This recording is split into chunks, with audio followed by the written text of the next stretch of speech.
అది దారుణంగా law and order ఏ స్థాయిలో ఉంది అని చెప్పడానికి ఇది ఒక పెద్ద నిదర్శనం. నిజంగా నేను చెప్తా ఉన్నా, ఒక మనిషి ఏదైనా తప్పు చేస్తే, తప్పు చేసిన ఆ వ్యక్తిని శిక్షిస్తే పోలీసులకు ఎవరికైనా గౌరవం ఉంటుంది.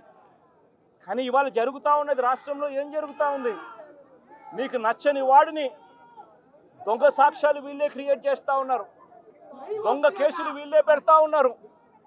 దొంగ సాక్ష్యాలు దొంగ కేసులు పెట్టి ఇల్లీగల్గా మనుషులను తీసుకొని వచ్చి అరెస్ట్ చేస్తూ ఉన్నారు.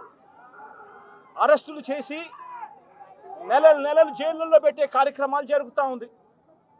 నిజంగా డెమోక్రసీ అన్నది ఏ స్థాయిలోకి దిగజారిపోయిందో చెప్పడానికి అందుకే వంశీ కేసు ఒక ఉదాహరణ అని చెప్తా ఉన్నా. ప్రజాస్వామ్యం నిజంగా ఏ స్థాయికి దిగజారిపోయింది అని అంటే, నిన్న కూడా చూసాం పిడుగురాళ్ళల్లో మున్సిపాలిటీకి సంబంధించి అక్కడ జరిగిన మున్సిపల్ వైస్ చైర్మన్ ఎన్నుకునే ఎన్నిక పిడుగురాళ్ళల్లో 33 మంది ఉంటే కార్పొరేటర్లు 33 మంది వైసీపీనే గెలిచింది.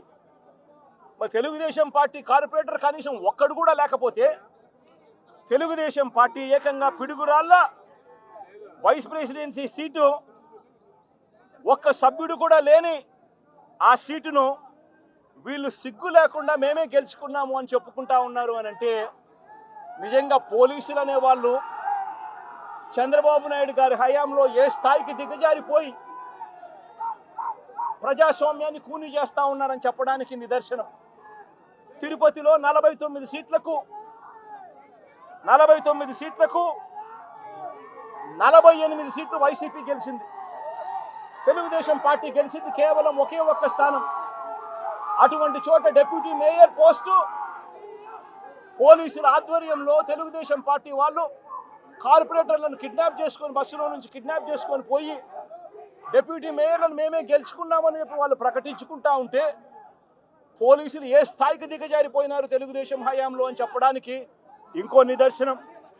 తుని నియోజకవర్గంలో 30 కార్పొరేటర్ల స్థానాలు 30కి 30 వైసీపీ గెలిచింది. తెలుగుదేశం పార్టీకి కనీసం ఒక్కడంటే ఒక్క అభ్యర్థి కూడా లేడు. వాళ్ళు అలాంటి చోట ఎన్నికలు జరిగితే అలాంటి చోట వైస్ ప్రెసిడెన్సీని వయసుని ఎన్నుకునే ఎన్నిక వైస్ చైర్మన్ ఎన్నుకునే ఎన్నిక జరిగితే వైసీపీకి ఎలాగో వైసీపీ వాళ్ళను దౌర్జన్యం చేసి తీసుకునే పరిస్థితి లేకపోయేసరికి తెలుగుదేశం పార్టీ వాళ్ళు ఎన్నికనే పోస్ట్ పోన్ చేశారు. అంటే వీళ్ళకి అనుకూలమైన వాతావరణం వచ్చేదాకా ఎన్నికలు జరపరు.